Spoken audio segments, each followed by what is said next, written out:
E agora a gente vai ouvir um pouquinho da trajetória das meninas, começando aqui por ordem alfabética. Vamos lá, Clau, fala um pouquinho de você. Vamos lá. Obrigada, né, de novo pelo convite. É muito bom estar aqui e falar sobre isso, né, porque é algo que eu vivi, né, e que eu vivo, né, durante já algum tempo e que eu venho tratando, porque não é algo, inclusive, que você trata, né, tão rapidamente e que você continua tratando por muito tempo, eu não sei por quanto tempo mais, mas para que todos saibam, é um exercício, é um exercício diário com pensamento, com fala, com percepção e com reflexão, né? Então acho que isso é algo que eu levo todos os dias para minha vida. E aí falando de mim, né? Sou a Cláudia, tenho 46 anos, sou mãe de dois meninos, né? Um de 12, o Dudu, e o Davi de 5, casada com o Cristiano há 17 anos. Pretendo permanecer também por mais 17. Por Ou um 17 e pouco mais, 17. né? Sou a filha mais nova, né, de três. Então, sou mimada, né, por mãe e por pai. Isso é uma coisa boa que eu sempre falo, que filho é o caçula, né, é uma coisa, assim, muito gostosa de ser, porque você é mimado pelos irmãos, é mimado pelos pais, é mimado pela família, muitas vezes até porque às vezes é o último filho, o último neto. Então, é muito bom. Minha trajetória profissional começou aos 14 anos de idade, então eu mesma optei por sair, né? Uma adolescente, queria ter as minhas coisas. E naquele tempo, talvez um pouco mais difícil, né? De conquistar, eu fui buscar. Então eu fazia um colégio técnico, podia naquela época fazer estágio, e procurei meu primeiro estágio. Então eu comecei um estágio numa instituição financeira, na Caixa. Depois tive mais duas experiências e passei num concurso público. O sonho, né, de virar funcionária pública.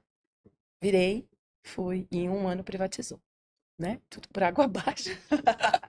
Mas enfim, eu continuei vivendo meu propósito, né? Nessa mesma companhia. E lá permaneci por 27 anos. Casei, tive filhos, estudei, me formei, Que legal. né? Tenho duas formações, fiz alguns outros cursos também de aprimoramento, pós-MBA, tudo dentro dessa companhia. Então, a minha trajetória, a minha construção, né, tanto profissional quanto pessoal, foi seguindo ali uma trajetória única numa companhia que me acompanhou também, eu digo, né? Então, isso é um Legal. pouquinho de mim. Muito bom. Obrigada, viu, Cláudia? Bom, um prazer estar aqui. Já tive essa experiência É, deliciosa, né, de estar aqui com as Verdade. meninas do Ligo Flow.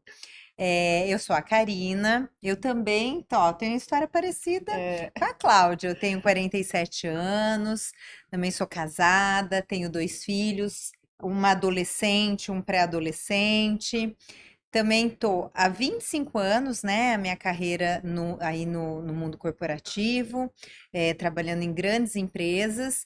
E como a Lívia contou um pouquinho, a minha última paixão aí tem sido a psicanálise, né? A psicanálise foi algo que entrou na minha vida muito, porque eu queria entender como que funcionava, né, assim, os nossos comportamentos, né, até muito pensando, nossa, quando você vai gerir uma equipe, como que você faz para, né, engajar as pessoas? Eu comecei a perceber um pouco que as pessoas eram diferentes, né, que cada um eu tinha que dar um estímulo diferente, e isso fez com que eu buscasse na psicanálise o estudo. Estudei, fiz uma primeira formação, já estou na minha segunda pós-graduação, né? Agora até indo muito mais para a psicanálise no lado da saúde, né? E isso me trouxe assim um ganho gigante, né, na minha liderança, na minha forma de entender as pessoas, no jeito, né, aquela clique que às vezes falta para a gente poder entender melhor como que a gente vai alcançar resultados, quem que é aquela pessoa, como que ela funciona, né, qual que é o momento que eu tenho que ser mais leve, qual que é o momento que eu tenho que puxar mais. E isso eu levei para o consultório, né, virou tanta paixão que hoje eu tenho um consultório, eu já faço atendimentos, então é uma coisa que eu acho que faz uma junção muito legal, que é você atendendo individual, né? E poder liderar uma equipe também que a gente acaba utilizando todas essas ferramentas ali no dia a dia. Então, esse é um pouquinho de mim. Muito bom. Obrigada. Obrigada pela apresentação.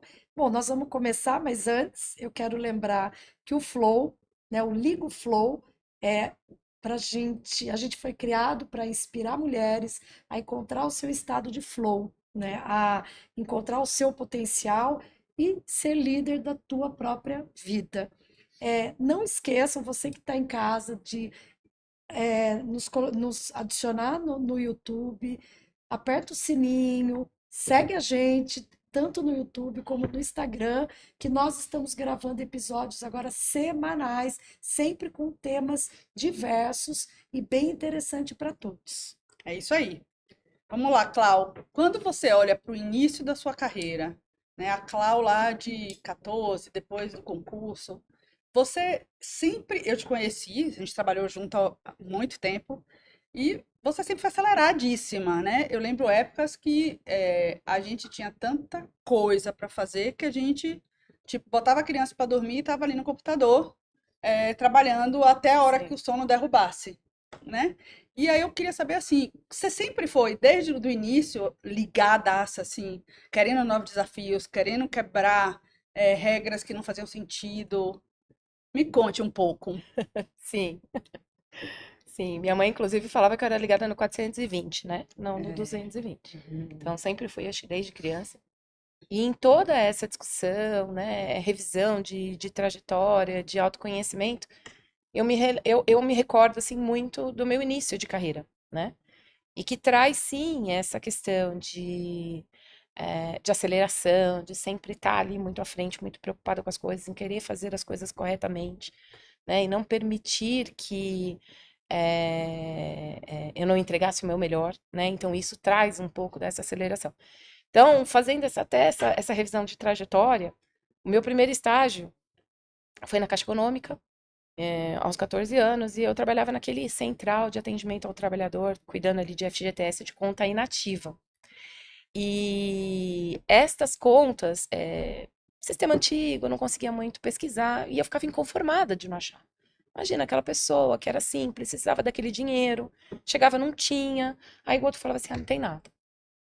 Aí aqui eu me palpitava, eu falava assim, meu Deus, e eu ficava tipo, mas, meu chefe, você tem que atender mais. Tudo bem, achei um jeito. O senhor não quer deixar aqui suas carteiras? Deixa comigo. Deixa aqui, num tempinho ali, eu vou, eu olho e depois eu volto. Pegava um telefone de contato quentinho, eu marcava um dia e eu ficava ali, ou mais cedo, ou mais tarde, antes de ir pra escola, e eu ficava ali. E com o tempo, eu virei uma expert em contas inativas. Então, eu era aí que cuidava dos casos mais críticos. Meu chefe que acabava me dando, falou, Cláudia, esse aqui a gente não achou. Tenta achar esse caso aqui. E me dava aquela pilha de carteiras de trabalho que as pessoas tinham e eu gostava daquilo. Então, eu fui me dedicando e cada vez mais eu, tipo, né, procurava. Consegui um segundo estágio, fui para esse estágio. Depois de um mês, esse meu gerente, né, que era o gerente geral da agência, me chamou e falou, Cláudia, olha, eu me dei aqui, né, o direito de cancelar o seu contrato um mês depois. Eu falei, por quê? Aí ele falou, porque eu queria te dar uma compensação pelo tempo que você ficou aqui. Então ele me deu um salário a mais, Ah, que legal. né? Eu agradeci, fui embora, fui para outro trabalho, feliz da vida, né? Fiz um outro estágio, que era um outro estágio, saí, depois trabalhei no escritório de contabilidade e a segunda história no escritório de contabilidade. Nessa história eu fiquei por 8 meses, 9 meses, um pouquinho antes de sair o resultado do concurso, né, da convocação. E eu entrei para ser atendente de telefone ali, uma recepcionista. Mas tocava pouco o telefone, porque era uma contabilidade de médico, então não ficava ali, era mais você processar as coisas, emitir a fatura ali no finalzinho do mês, mas aquilo me incomodava. Então eu ia ali no menino do RH, falava assim, você não tem alguma coisa para fazer? Tenho. Emite essas guias aqui de recolhimento de INSS. Ok. Aí ia pro outro do livro contábil. Não posso te ajudar? Como eu faço? Ia para um outro. Você vai fazer imposto de renda? Posso fazer? E, né? Imposto de renda. Inclusive, eu ganhei bastante dinheiro naquela época. Sempre incomodada Sempre e incomodada em fazer alguma coisa, não me sendo permitir. disruptiva É também. isso. E preocupada até com o cliente, né, no primeiro. Sim, Assim, como é que ele sim. vai embora Como que ele vai embora sem dinheiro? Sem ter a atendido, resposta, né? né? Sem ser atendido. É isso. E muitos, eu não lembro o percentual, Começou mas a assim, carreira de cliente já já no começo. desde o É primeiro. isso. Então eu me sentia inconformada ali. E outros falavam assim, ah, tudo bem. E era tão feliz, assim, era tão gostoso quando ele voltava e falava assim, achei sua conta. Aí ele, eu não acredito. E tinha um dinheirinho, né? O ruim era quando você achava e falava, você já sacou. Mas quando ele não tinha sacado, aquela compensação, sabe, do Uhum. brilho, sabe, do sorriso, Ó o da NPS, gratidão. Ó, o NPS, meu NPS era bom, hein? É isso. E aí, quando eu saí, né, que eu passei, eu fui lá dar a notícia, eram duas sócias desse escritório, eu fui dar a notícia, e uma delas, que era super brava, quase ninguém falava com ela fez assim, não, mas como assim você vai? Não, não, isso é o futuro do escritório. Eu falei, eu? Tipo, ela falou assim, não vai, fica. Eu dobro o seu salário e pago sua faculdade de contabilidade. Aí eu falei, mas meu sonho não é ser, né, contadora. E eu tinha tido esse estágio nessa mesma empresa, e o meu sonho era entrar. Eu falei pra ela, não posso ficar, né? O meu sonho é estar lá. Eu quero seguir esse propósito. E eu saí, e depois de muito tempo eu fui refletir sobre essas histórias. Então, essas histórias, eu não descobri isso, essas histórias, né? Eu não descobri isso naquele momento, eu descobri depois. Para falar, eu sempre dei o meu melhor, eu sempre fui uma pessoa inquieta, eu sempre fui uma pessoa inconformada. Então, sou eu, né? Acho que é característica. Legal. É isso, sempre querer dar o meu melhor, né? Isso é tão Muito bom. importante, né? Quando a gente dá o nosso melhor, a gente deita no travesseiro e fala assim, Eu fiz. fiz o que eu Ufa. tinha que fazer. Fiz o que eu tinha que É. fazer. Mesmo